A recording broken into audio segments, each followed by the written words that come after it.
Alright, hello Internet. Today I'd like to talk to you guys about a new project I've been working on.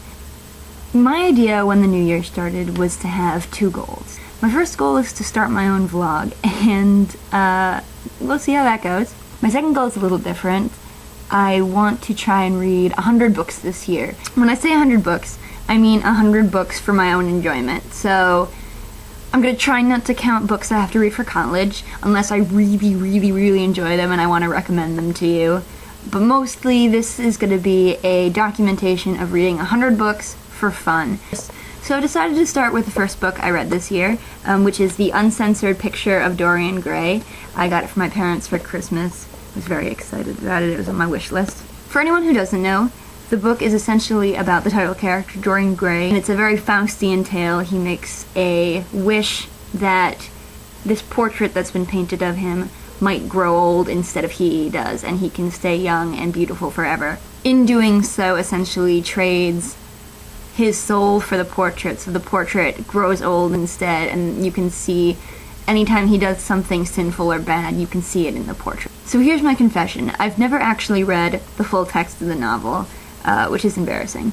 When I was about 10, I had an illustrated version of the book, and obviously it was edited. It was more for kids. It was still creepy, but it left out some of the content of the full novel. And then I never read the full novel, and I just read this one. The version of the book I received for Christmas is the version that Oscar Wilde originally intended to submit.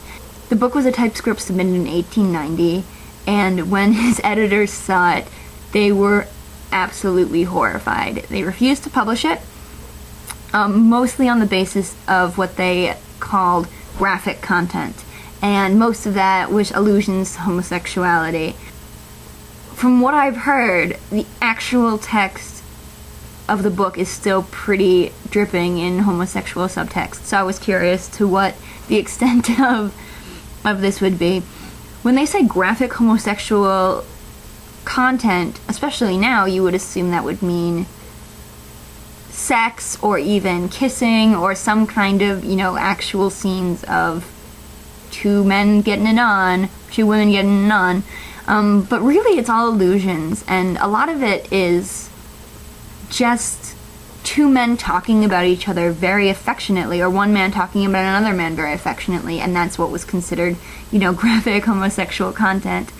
The interesting thing about this book is the first time it was published was 2011. And from now, what I've seen from reading some of the reviews of the book, having read the book myself, and now going to read the summary of the actual novel, I think maybe that was for the best. And it's not because of the subtext of the book, it's not because of the content, but it really is a first draft of a book. There are big chapters missing of it. I was really confused when people started talking about James Vane, Sybil Vane's brother, and you'll see if you do decide to read this book that he's not in it. There are full chapters that haven't been added to the text yet. There are plot lines that haven't been added to the text yet. And it's really more of a focus on just the deterioration of Gray as a human being. Coming into this novel and not knowing anything about it, except maybe a loose summary, you might think the moral of it is something very basic, beauty is what's on the inside, not the outside, or something of that nature. And it's not really. Obviously that's part of it, it's a component of it, but what really stuck out to me was this theme of responsibility and taking responsibility for one's own actions. You see, as the novel progresses, Dorian fights with this fascination and sort of disgust at his own failings and his own sins, and descending further and further into this mutilation of his soul. And I think what really sticks out to me is the fact that he never blames himself for that, really. He blames Henry, and he blames hedonism, and he blames this influence that the culture of the time has on him. But he never says, this is what I did. I killed somebody. I slept with all these people. I broke people's hearts. I like the fact that it's never Dorian's sexuality necessarily that's seen as sinful. Of course, the idea is that he's degrading his soul by having sex with all these people and doing all these terrible things, but it's not the sex that makes him a bad person.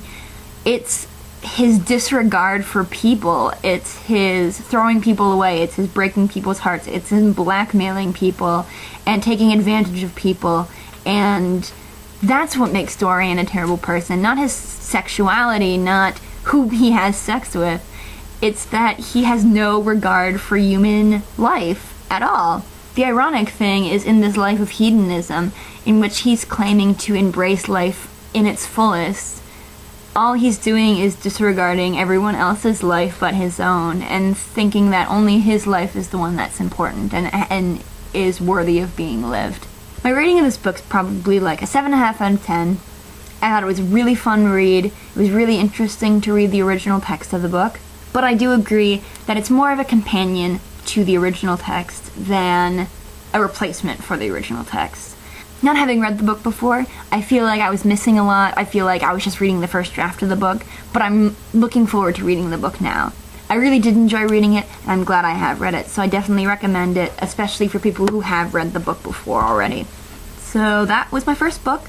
That's all I got for you today. I'm sure I'll see you when I finish my next book, and keep keeping it real, Internet.